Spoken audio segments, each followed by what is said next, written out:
have a YouTube channel. Yeah. I can give you the information. Okay. Would you like to talk to me about this demonstration? This for today. Yes. Okay. All right.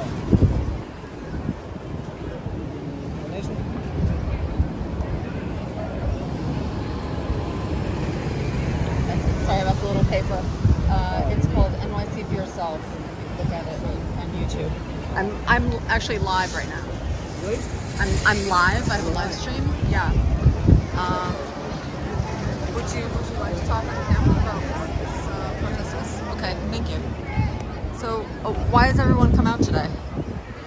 Coming out today against by the building of the education department to show our outcry, our fear, our stress, our distress on the new guidelines the education proposed on substantial equivalency on yeshivas, on religious schools, religious and private schools. The new guidelines is supposed to take over the control over the religious schools. It's self-understood that the schools is the cornerstone to keep the tradition for the next generation. And we feel that's a terrible threat. It's put our religion, our culture in jeopardy. We have our Jewish education for over 3,000 years. It was very successful, and we teach our children. And here in New York, the last 80 years, we have our Hasidic yeshiva education system. Was very successful, no problems. And now the education department wants to take over control and to dictate exactly, to be equivalent exactly to the public school, dictate what to learn, what to teach. It's a terrible threat. You come to outcry, to plea, to beg them, please do not impose these regulations. Leave us let us continue our education, our religion, as we do for the last 3,500 years. Are there specific topics or subjects in education that you're being asked to change with the new guidelines? The new guidelines are supposed to give over fully control. They have to make exams and to qualify teachers and it's actually a fully control. So we are afraid we teach the secular studies minimum as our rabbis guide us what to teach, and our children, our graduates, our alumni was very successful over the last decades, and the control the education system want to impose is very dreadful, and especially in today's when they have a lot of agendas and a lot of values they want to impose into the textbooks. They're going on in America and in the United States, New York, all across the country. It's a terrible threat, and we try to beg them not to impose these guidelines.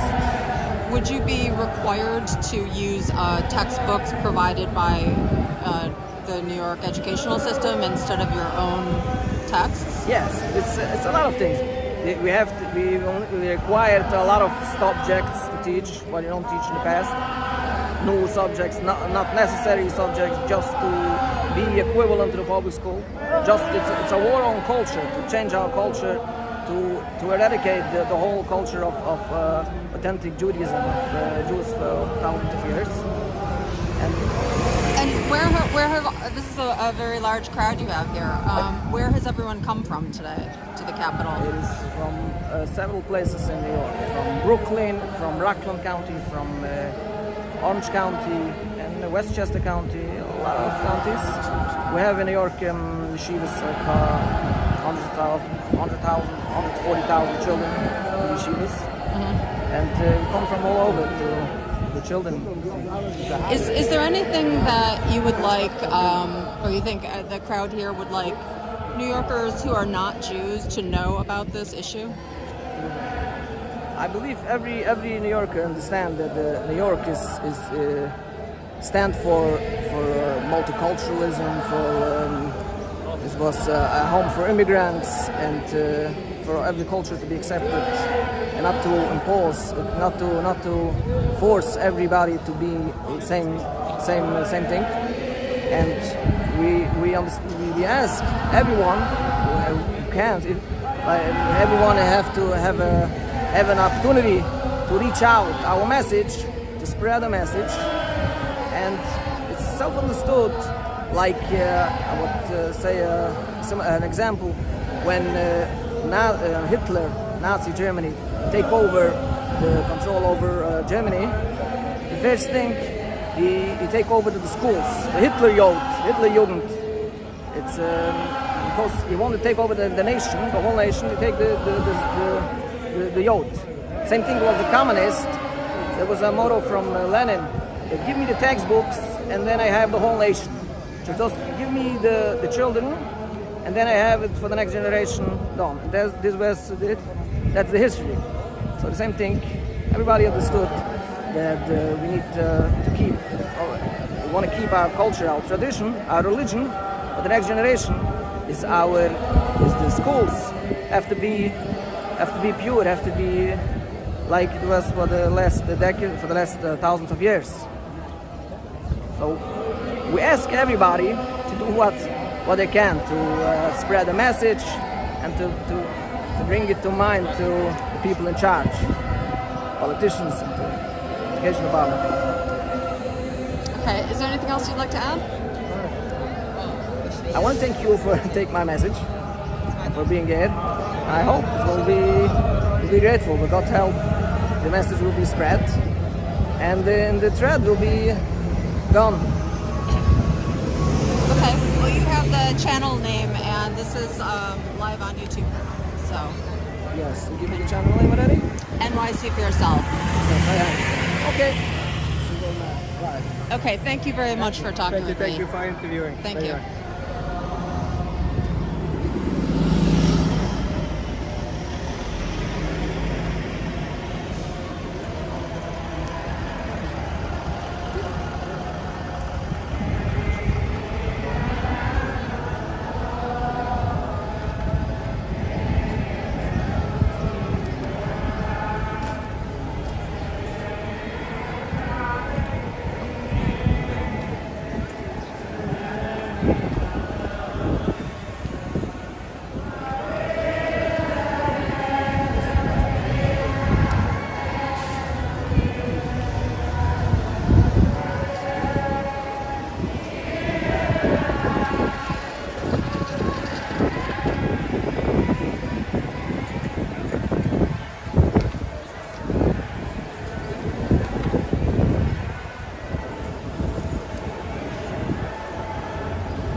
video, maybe from summary. If you want, I can call in. You for a channel or for a news agent? Huh? It's for sale. I have a YouTube channel. A YouTube channel. Okay, 1 minute.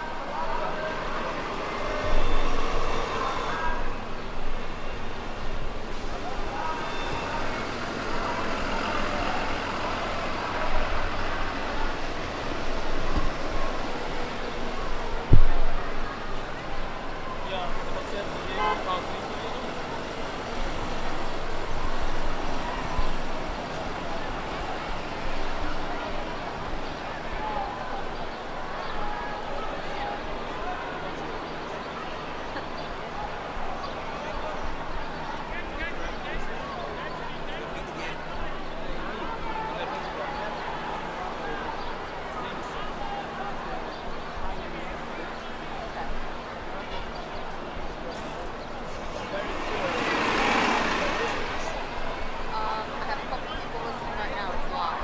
Although my battery is very low right now. I've been shooting all day. But, you know, it can stay up.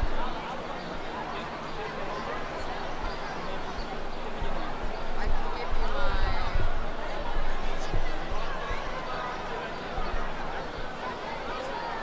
I can't call me now because yeah.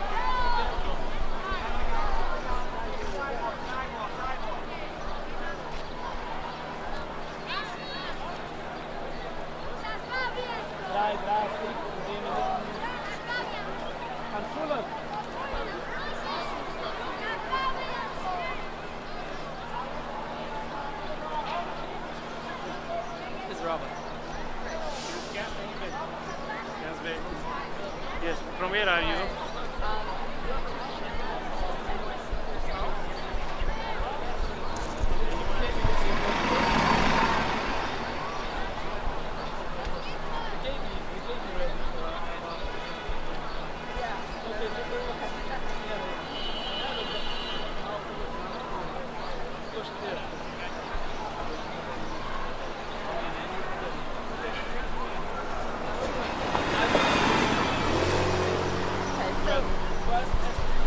So I'm live on YouTube. I just want you to know that. Okay, we gathered here Orthodox rabbis from all over New York, metropolitan East Coast, and from Canada to say our unequal opposition to the proposed guidelines of the New York State Education Department, which is to monitor and oversee and intrude the way we have done our education for thousands of years. We Orthodox Jews, ultra-Orthodox, have been Torah observant from thousands of years, and we have done a marvelous job in upbringing our children productive citizens of society, loyal human beings, the least amount of crime, drugs, homicide, etc. And now there are foreign powers that would want us to become substantially equivalent to that of the public school, which is an infringement of our freedom of religion and of our way of our conducting our holy religious life, which is on the path of the Torah and Almighty God, the Bible and the Talmud. So we came here to beg the government and tell them that this is a violation of the First Amendment, and it's impossible for us to give in. We hope that the government and the people in the education department will make a 180-degree turnaround and back off of these guidelines and let us do what we have done up until now for the years to come and for the generations to come. Other than that, we will be pushed into a corner to raise a vicious battle, and it's the last thing if anyone would want to start a religious war on the issue of Torah education. So we have done this peaceful, our message is peaceful, and we hope to get a peaceful response from the education department that these proposed guidelines are nullified and being put in the dustbin of history. That's basically, in a nutshell, why we are here today. What status do the guidelines have now? They've been proposed? They are just now out for commentary period. but they haven't been enforced yet. And that's why we hope this is the commentary period. Besides sending in comments, we came in person to give our message. We had it all ages and stages, rabbis of 80 plus years old up to children of 6 and 7 years, all united, all ages, all stages, with the same unified message that we are the people of God, people of the Torah, we are a holy nation, we are pious, Orthodox, religious Jews. Just let us do our job the way we have done it. Do you know where people could find more information about the proposed guidelines or about your organization? I think it's all over. If you just look it up, there's a press release about it, but it's definitely it's all over. You just look up yeshiva education and proposed guidelines. It's a very popular issue for the last 6-7 years, but now it seems it's come to a completion that these guidelines are going to be initiated, and we have no choice but to raise a fierce battle against it. Of course, a legal battle, a religious battle. If needed, we'll go all the way up to the Supreme Court in Washington, D.C. Do you think that this issue has relevance for people who are not Jews or not religious Jews? Definitely, because it's about the freedom and the democracy and religious freedom. It's all what America is all about. This is why people came here. We are post-Holocaust survivors, people that are running from genocide to the United States, and especially to New York, the state of the free, Statue of Liberty. And if this comes about, that people cannot continue their religious way of life, it could have an impact in many important issues. So we believe it's not only our battle, it has to be the battle of all people who fight to live a free life, and especially a religious life, and live in taking in mind that there is a superior being that commands our way of life. So some people might say that technology is moving faster than ever, science is developing faster than ever, and all children need to be prepared to function in that world. How would you respond to that? I think there's a very fine balance. Of course, we live in this world, in this age and time, and we're doing a job, even with the advancement of technology, but there is still an element of sheltering our children of the evils that unfortunately there's technology brought good stuff and not so good stuff with it. So we are doing a marvelous job in filtering what our kids are exposed to, and this is basically what we are doing, and it's all done through our rabbis, sages, and rabbinical supervision and guidance. But we cannot allow that just the government would step in and tell us how to run our daily education. So you would like your community to be in control of how these Yes, topics definitely. We, our rabbis, our parents, our kids, we should have our chosen, religious chosen way of life. Anything else you'd like to add? That's it. Thank you very much. We appreciate it. Bye-bye. It's fine. Well,